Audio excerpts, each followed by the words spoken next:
السلام علیکم۔ آج ہم لوگ جس حدیث کے بارے میں بات کر رہے ہیں وہ صحیح بخاری کی حدیث نمبر 125 ہے۔ حضرت عبداللہ بن مسعود سے روایت ہے کہ وہ کہتے ہیں کہ ایک مرتبہ میں رسول اللہ صلی اللہ علیہ وآلہ وسلم کے ساتھ مدینہ کے کھنڈرات میں چل رہا تھا اور آپ کھجور کی چھڑی پر سہارا دے کر چل رہے تھے تو کچھ یہودیوں کا ادھر سے گزر ہوا۔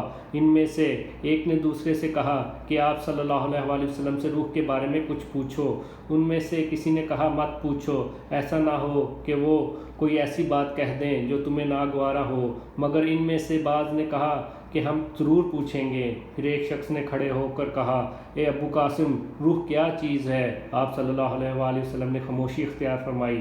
میں نے دل میں کہا کہ آپ پر وحی آ رہی ہے، اس لیے میں کھڑا ہو گیا۔ جب آپ صلی اللہ علیہ وآلہ وسلم سے وہ کیفیت دور ہو گئی تو آپ صلی اللہ علیہ وآلہ وسلم نے قرآن کی یہ آیت جو اس وقت نازل ہوئی تلاوت فرمائی، اے نبی، تم سے یہ لوگ روح کے بارے میں پوچھ رہے ہیں، کہہ دو روح میرے رب کے حکم سے ہے اور تمہیں علم کا بہت تھوڑا حصہ دیا گیا ہے۔